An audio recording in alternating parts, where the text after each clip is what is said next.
Assalamu alaikum viewers. My name is Dr. Hassan Sayed. I'm an associate professor in language education in the Department of Education, Sukkur University.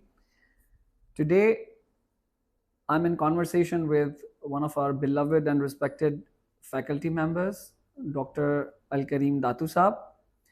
Dr. Datoo is a sociologist of education and a trained educational ethnographer. He did his PhD in sociology of education from McGill University, Canada, and his master's in educational research and methodology from University of Oxford, UK. He has over a decade of experience in teaching and developing higher education contexts in the UK and Pakistan. His academic and professional practice, including international educational consultancy work, revolves around domains of policy sociology, analyzing education policy through a lens of SDG 4, educational evaluation, and curriculum development, primary, secondary, and tertiary levels, and teacher education in the global south. Dr. Datoo, welcome. Thank you, Dr. Hassan Saab. Assalamu alaikum. Assalamu alaikum. Sir, I'm going to ask you a few questions about your life, about your expertise, and about the current scenario situation. So my first question to you would be, could you please tell us a little bit about yourself and your journey into education? Okay. Thank you, Dr. Hassan Saab, and the organizers for this opportunity. Well, my life is very humble and highly insignificant, but thank you for this opportunity to express. I think as a journey, of course, I was born into a humble family. My father passed away when I was 13 years old, so my upbringing and education was mainly led by my mother. And my higher education, both at Oxford and Cambridge, Oxford and McGill University. And then post-study, as you said, I had again an opportunity to work with several contexts. Majority of my career work has been with Aga Khan Development Network, where I worked as a consultant or as a regular employee for over 15 years. So that experience, professional context, helped me a lot to learn from that environment and the work of development, and especially the intersection between the education and development. And then I had an opportunity to work in current Sukkur University. It's my sixth year.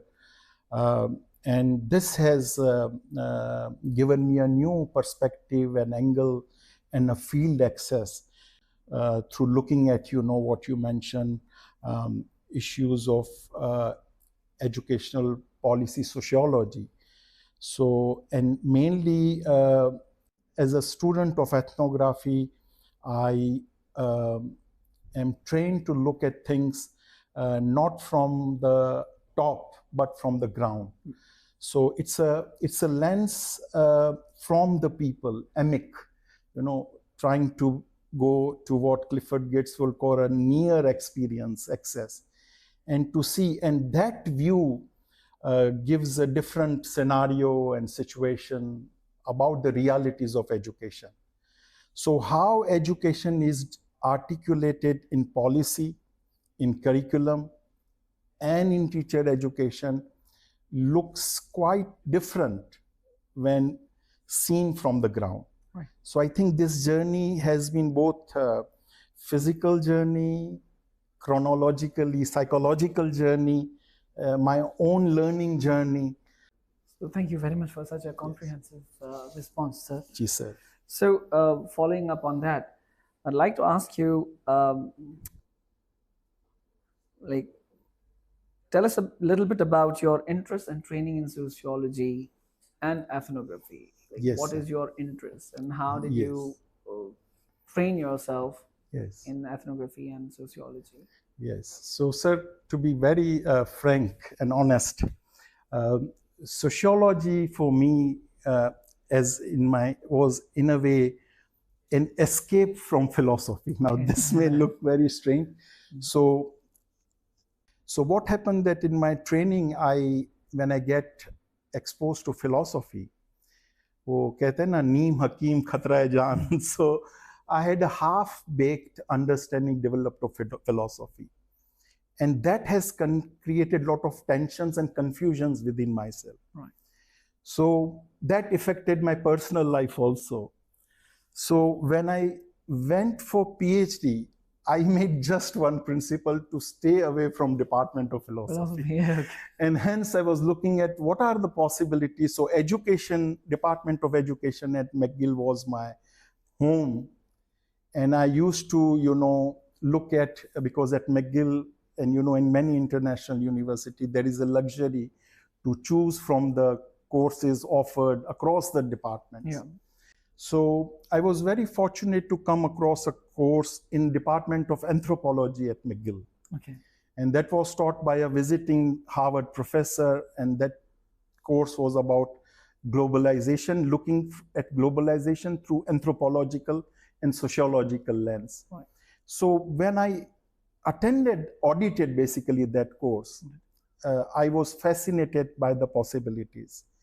That how sociology looks at the world, the education, the institutions, people, and so forth.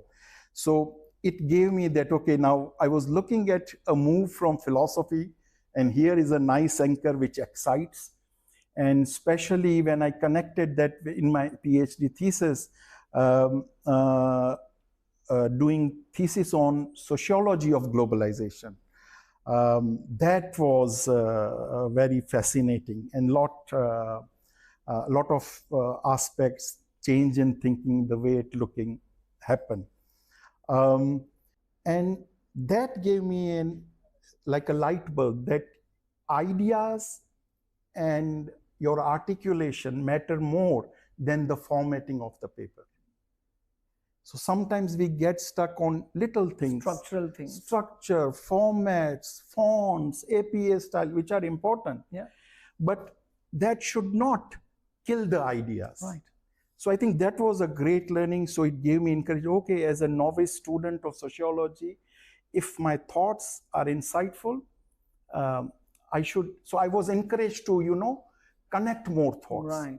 To have a dialogue with philosophers and sociologists and ethnographers through readings. So it gave me both courage, support, and authenticity. And that was, of course, translated and to some extent, alhamdulillah, reflected in my thesis also.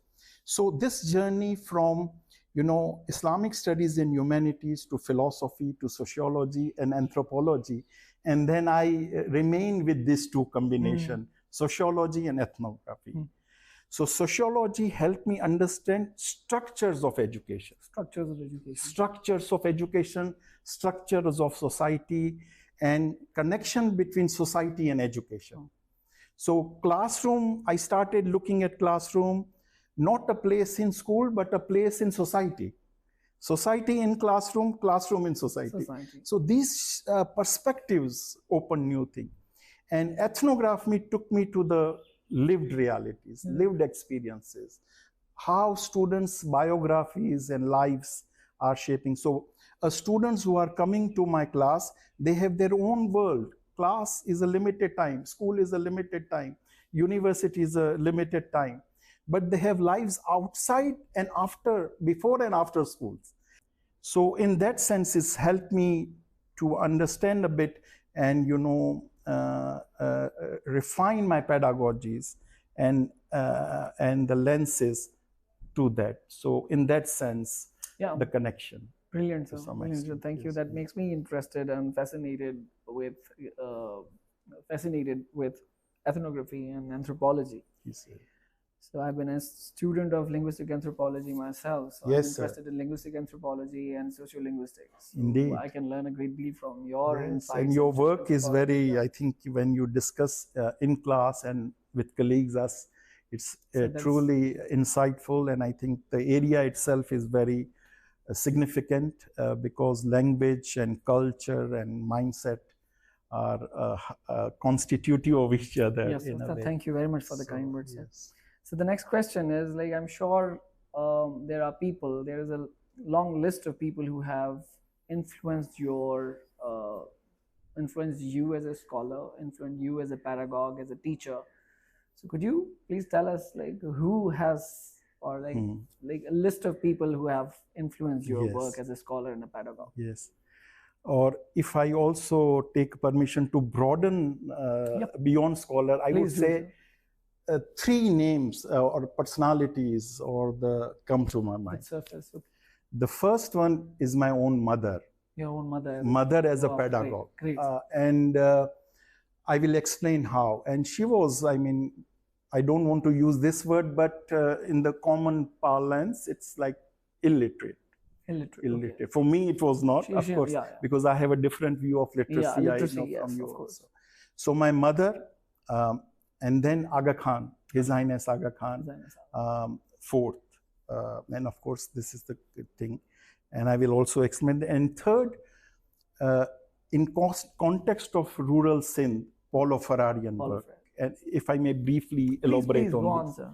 So my mother as a pedagogue was like how she approached and engaged with life. Very humble, very simple. She couldn't speak English at all, Urdu bhi thodi bahut, etc. But what I learned from her, and I'm still unfolding, she passed away in 2011, but that was what I called pedagogy of kindness. Pedagogy of kindness. Kindness. Beautiful expression. Her working at Aga Khan Development Network, first growing through the support from the scholarship, and then the working in development sector, in education, culture, especially. Education, culture is the domains where I worked a lot, quite a bit, not a lot. That was, and I cannot capture his whole vision but what I interpret little bit, which guides me, is the, again, love for humanity and human development, to create and enable human development so that human can have hope. This creation of hope through improving quality of life, and not at the level of discourse, but practical. So the life changes happen in northern Pakistan, enabling, agriculture, water, education. Energy, education, of course, health. So this whole multi-input for human development. And so creating hope, connecting the resources, what he called synergizing, synergy, that was very important for me. And therefore, I also learned that both either teaching, education, or development is a collaborative work. And in today's world, I think, where we will reflect, this collaboration of goodness is very important. I quote Arundhati Roy's one quote, rephrase. She says that there is a lot of, and I'm rephrasing, of course, paraphrasing, there is a lot of globalization happening at the economy level, technology level. But we have to combine and do globalization for goodness. So this humanitarian, cosmopolitan, beyond a particular geography or culture or location, to transcend and connect and work for human peace, human development. So that I truly, I think, learned from that experience at Aga Khan Development Network, and of course, looking at the work elsewhere. And third, Paulo Ferrari. So I had read Ferrari in my PhD studies a little bit. And then I came to Sukkur, and the corona happened, etc. But when I looked at, realities of children in Sindh, it was heartbreaking. And for me, the question is, of course, first was a lot of hurt as a human, as an academic, as an student of, doing education. So first was heartbreak. But the second is that the task of education is to not get depressed, but also to have some optimism and hope again, and at least influence discourses. So in that, pedagogy of the oppressed, Paulo Ferrarian work became very useful, a sort of a guiding as the academic discourse, because it helped me first understood how oppression is generated and sustained and how marginalization is produced. And then how to liberate. This whole emancipatory dimension of education came through Ferrari, right, both in thought as well as in language. Right. So he provided, I would say, vocabulary for critical pedagogy. Right. Thank you very much for this answer, sir.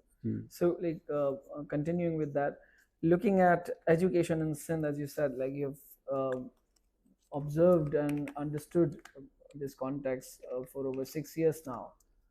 So, what, in your view, are the key sociological themes in education in Sindh? Yes. I think, and this is my, of course, personal interpretation, there may be many errors into it, but as I view it, I think, like in any critical situation, there are multiple things happening. It's not only all the negative, all the bleak, but I would say that the challenging part dominates the realities of Sindh education. And my observation is that we need to revisit the basics. Basics of education first needs to be addressed. We should be humble in our opinion. I was, recently visited Japan for my learning trips, and they were sharing, one of the professor in earlier meeting shared that, Japan, when it was rebuilding, for several years they had only 4 grades. Only 4 grades to start with, because they did not have capacity and teacher to start 5th grade. But year by year, they built. Yeah. So, ye hai, building the basis. If your foundational learning is crooked, तो फिर पूरी building जो है ना, चाहे आप universities create कर लें. So ये I think सिंध और पाकिस्तान का चैलेंज मुझे लग रहा है कि हमने तीनों स्ट्रक्चर्स खड़े कर दिए, मतलब early foundational, primary, secondary, universities and etc. But there are a lot of cracks. So एक तरह से अच्छा लगता है कि we have this much universities. लेकिन जब foundations अगर वो होंगे तो आपको पता है कि ये issues जो है ना वो हर वक्त reoccur होते रहेंगे. So one of the thing I would suggest now, of course, we cannot go back into history, but we have to acknowledge, be humble, work at the basics, get the basics right. Let education be educational. मुझे बहुत सारी जगह पे ये जो हो रहा है इसको मैं education कहने से hesitant हूँ, because educational एक different उसका है. That is one thing. The second thing is that capacities. But बुनियादी लेवल पे है जो कि पता नहीं कैसा लगेगा साउंड, लेकिन we have to work at our intentions. नियतों पे काम करने की बहुत ज़रूरत है. बेसिक्स पे काम करने की ज़रूरत है. टीचर्स कैपेसिटी की भी ज़रूरत है. एंड सपोज आपको बहुत सारे एवेन्यूज़ ऐसे मिलेंगे जब आप रिसर्च में, आप मुझसे बेहतर ग्राउंडेड हैं, तो विद ड्यू रिस्पेक्ट कभी कभी आपको लगता है कि क्या ये टीचर है? टीचर है? मैं अक्सर कहता हूँ बड़ा कि दर्जी है. डॉक्टर रिक्शे वाला आपको चला के पहुंचा देता है, दर्जी आपके माशाल्लाह ड्रेसअप करता है. इसी तरह से कैन यू ट्रस्ट कि ये जो है, यानी मैं सब पे जनरलाइज नहीं कर रहा कि ये टीचर है. और आप देखें जो ना कभी न्यूज़पेपर्स में भी खबरें आती है वो तो आप कहेंगे कि is it safe to trust on this person who has been operating as a teacher? So attitude level पे, mindset level पे, capacity level पे, teacher recruitment level पे, and above all respect, creating respect for teacher as a status. तो ये मेरे ख्याल से बुनियादी इश्यूज है. Then of course the broader structural issues of historical injustice, inequalities, which translates into social inequalities leading to educational inequalities, and whole out of school children का अगर phenomena देखें तो ये product है उन inequalities का. Right. So I think ये themes हैं, inclusion, exclusion, लेकिन इसको एक different angle से अगर how sociology, if I may give this is. So for example, अगर dominant कहता है कि इनको include करो, मेरे लिए inclusion is a little bit different. Inclusion करो इसका मतलब to include into the dominant. Right. Now it is the dominant structure which is first excluded and marginalized. So what does inclusion mean in that? Or empowerment for that. Or empowerment for that. So in such context, I would say it is more an assimilation.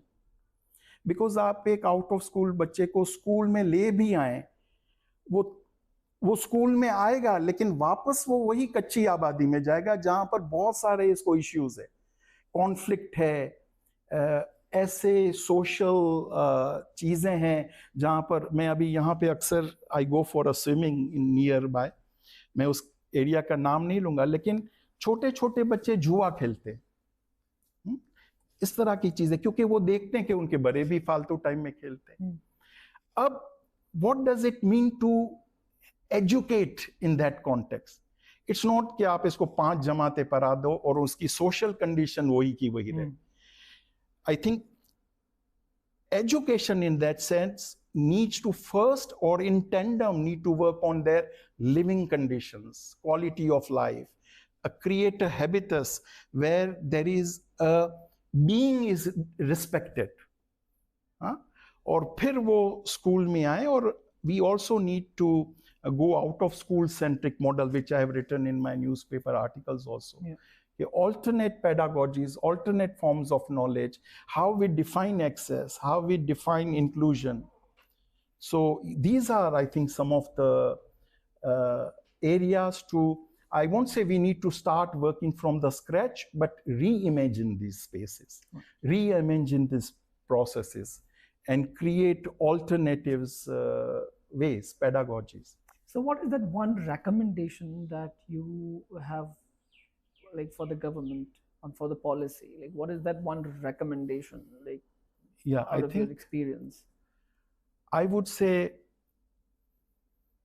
let's accept what we have and build on that. What I mean by this is that you see, for example, we often, I do ask often question that we had so many educational reforms, yet we are not reformed. Not educated. ठीक है ना? तो why? Secondly, we depend on project and foreign funding, okay, which is quite, one could understand that being the, in the process of development. But projects and fundings are opportunities, stimulates to build capacity. If I had 10 projects, at the 11th project, I should be independent, है ना? तो मेरा ये है कि, और इसमें ये है कि अगर हम, I often say that there are a lot of challenges in current scenarios to us, but education should be a domain where it would be very much honesty. देखिए, मैं समझता हूँ एजुकेशन और हेल्थ, आपकी हेल्थ और doctor पे आपको trust हो और वो प्रोफेशनल हो, क्योंकि वो इमीडिएट है. एजुकेशन पे भी ट्रस्ट हो. I think can we, I know it's an ideal wish, लेकिन can we make education corruption free? And when I say corruption, it's not corruption of money, but corruption in a broad sense, because corruption manifests there. So if we sort of वो नहीं जैसे क्या कहते हैं to use corona के time पे quarantine कर लेते हैं, कुछ अरसे तक एजुकेशन के डोमेन को क्वारंटाइन करें, उसको बचाएं, क्योंकि ये आपका बेसिक्स है. And education is the mother of all knowledge. Tomorrow you want to develop in technology, in space sciences, in architectural, whatever. Education is basics. तो इसको कम से कम 5 साल के लिए क्वारंटाइन करें. I'm just using the loose point, but that is what I mean to say. So the last question, probably, I would like to make a slight modification in the last question. Yes. And the question is that, like, what can the universities do to ensure quality education in schools and in colleges, especially in schools, like marginalized schools, like government schools? Yes. So what can we do to build bridges between higher education and basic education, primary, secondary, elementary education? Beautiful. तो first तो ये है कि to see these multiple learning institutions, be it school, college, universities, as a whole, as equal. As equal. हाँ, अगर मैं higher education में हूँ तो I am not higher in the status. I may have to contribute at higher level of thinking and solutions and whatever. So to collaborate, first power imbalance को खत्म करना पड़ेगा. ईगो को थोड़ा डाइल्यूट करना पड़ेगा कि मैं प्रोफेसर हूँ, how can I work with ECD teacher. In fact you learn a lot, and I personally feel ECD teaching is so challenging. So universities need to learn from the schools need to learn from the universities. तो एक तो ये atmosphere, whenever professor or researcher visits, वो teacher समझता है कि ये तो मुझे जज करने आया है. Am I up to the standards of Alkarim, who is observing me? Is it going to influence my performance appraisal? उस context में learning नहीं होती. There is a fear. Insecurities. There is a, to use Bourdieu, different symbolic capitals operating. तो उसमें फिर एक equal environment जहाँ पर thoughts हो. I again to bring example from the Japan.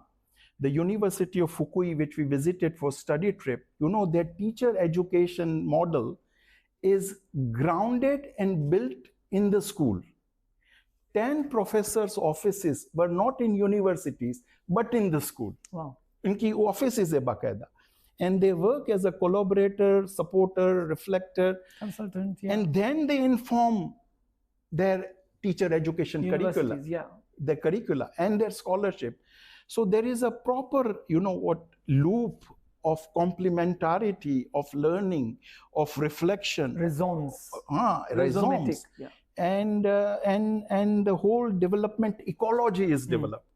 So I think university has this potential, I would say responsibility also, and to some extent capacity. But universities, I think if I look around in Pakistan, to be honest, there is a lot of,